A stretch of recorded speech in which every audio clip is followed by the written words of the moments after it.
Hello and welcome to the Python tutorial series. My name is Daniel Lari. In the previous session, we have learned about accessibility of the members in the class. So I hope all the concepts are clear. In this session, I will discuss about what is object-oriented programming and what are the concepts of object-oriented programming and how to implement those concepts in program. So the first question is, what is object orientation? So object oriented programming is a programming model organized around objects rather than action and data rather than logics. So in a functional approach, we have a focus on the functions and the logics, but in object oriented programming, we have a focus on the data and the objects. If I say the data, it means I'm talking about the instance data. Instance data means those data which are related to the objects. And what are the key idea behind the object-oriented programming approach? So we know the key idea behind the object-oriented programming approach are classes and objects. And we have already discussed what is class and what is object. And we have already seen in the previous 4 or 5 sessions that how to create a class and how to instantiate and how to create the objects of those classes.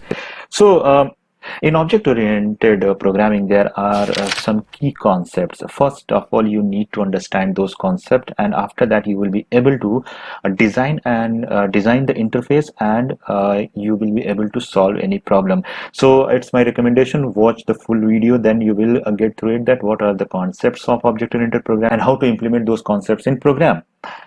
The key idea and the key concept of object-oriented programming approaches are number one, abstraction, number two, encapsulation, number three, inheritance, and number four is polymorphism. So these are the terms that we use as a key concepts of object-oriented programming. So before going to learn these things, I need to and I want to discuss one more thing that is called data hiding. Data hiding is one more essential concept of object-oriented programming, and we'll discuss that what is the requirement of data hiding. Data hiding means restrict your data to show the details outside of the world.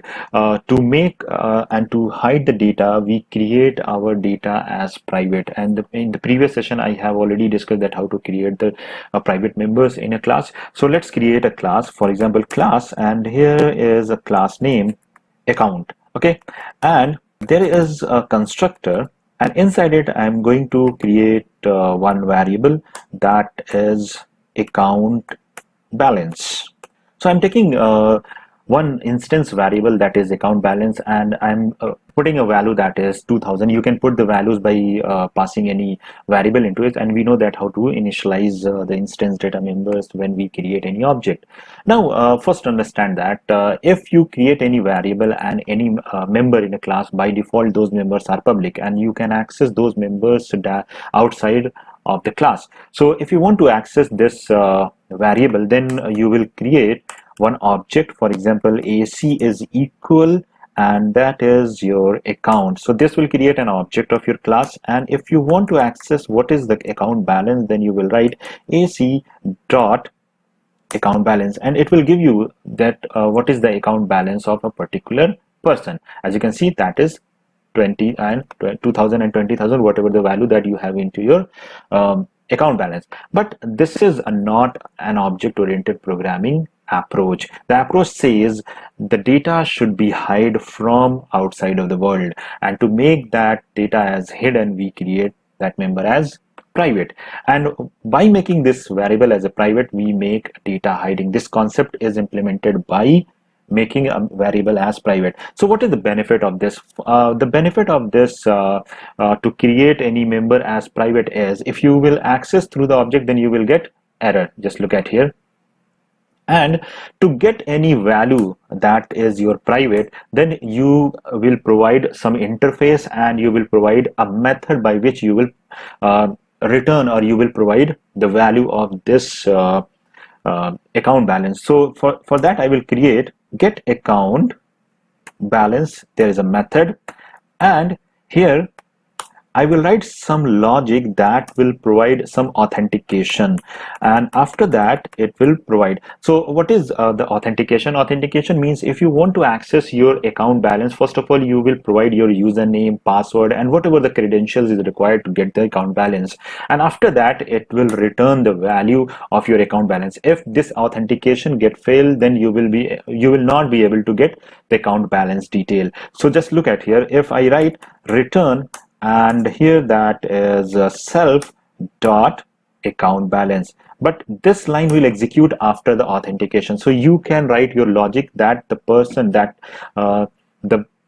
is requesting is a valid person, a valid account holder or not, and after that you will return the value. Okay, so by making data hiding and by making your member as a private, we implement the security and the main purpose to secure our data from outside of the world. So if you want to get the account balance, then you will write and you will call this method. Just look at here, I am calling account balance, and after that you will be able to get the value.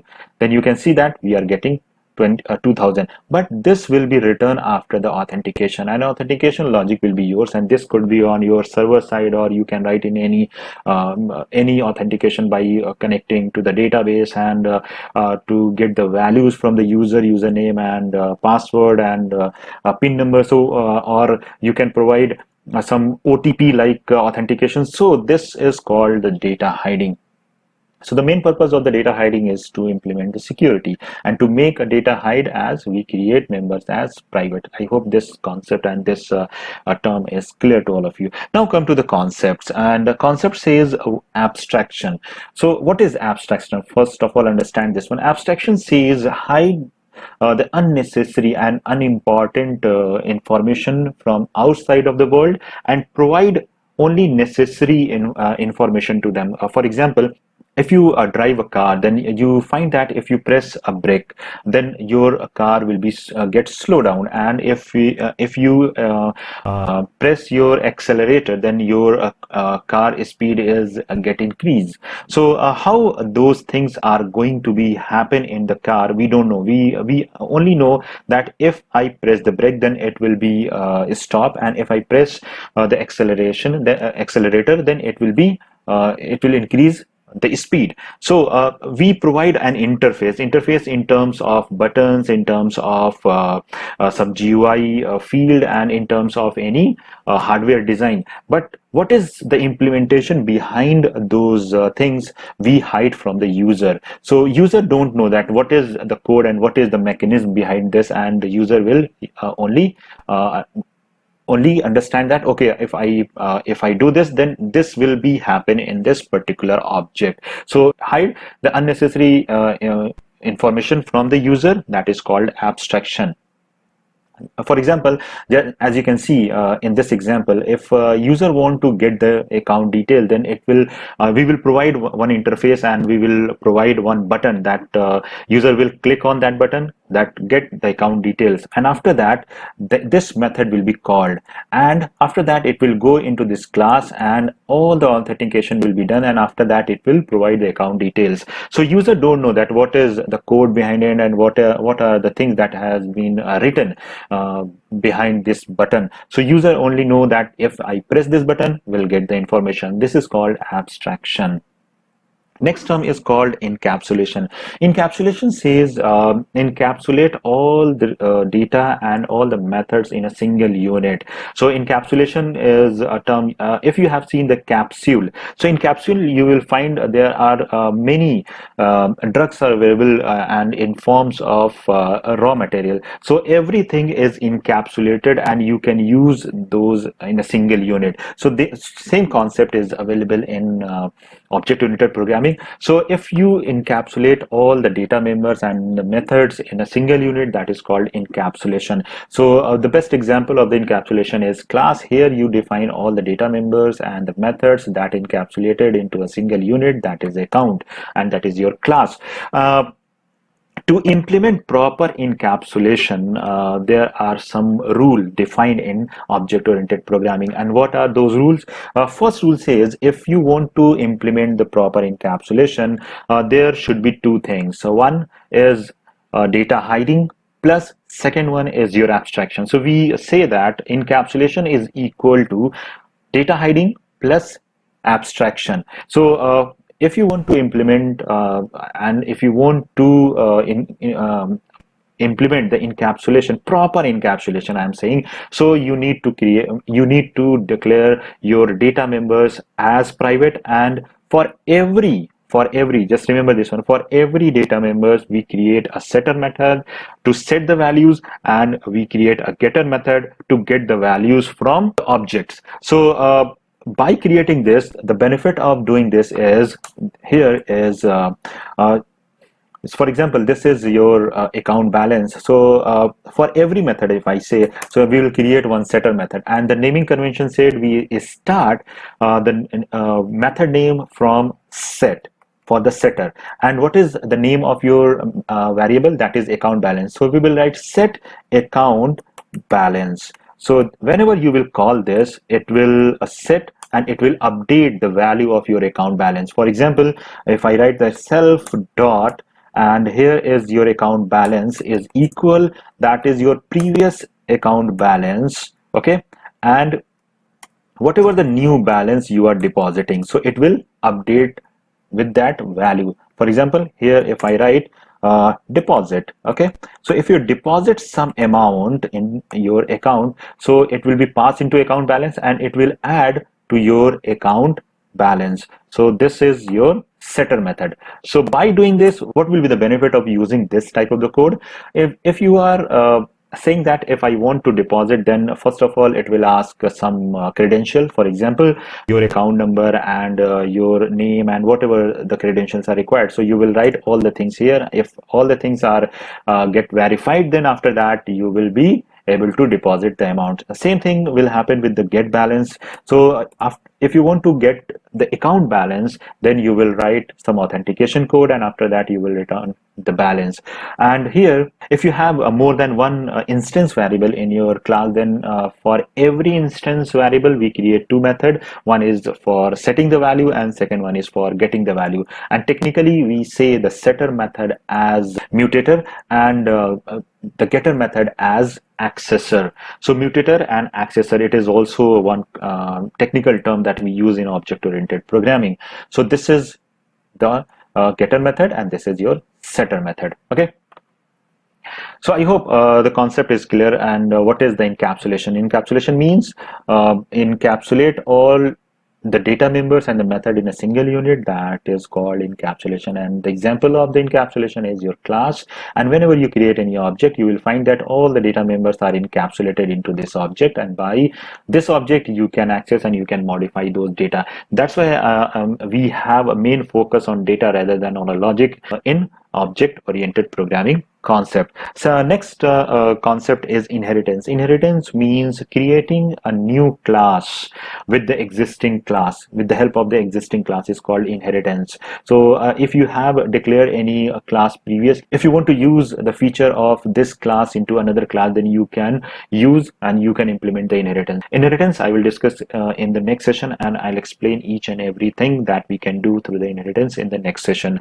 Polymorphism means many forms. Poly means many and morphic means forms. So many forms. So one object can show polymorphic behavior. So the polymorphism is related to the behavior. First of all, understand this one and remember this one. Polymorphism is related to behavior of an object, and we know that an object has three property. One is ID, second one is the state, and third one is your behavior. And for behavior we define the methods. So if any object shows polymorphic behavior, then we say that that is your polymorphism. If I take an example of a human being, so human being shows polymorphic behavior. For example, a human can talk. So if a human find any environment, so according to the environment, it shows its polymorphic behavior in talk. For example,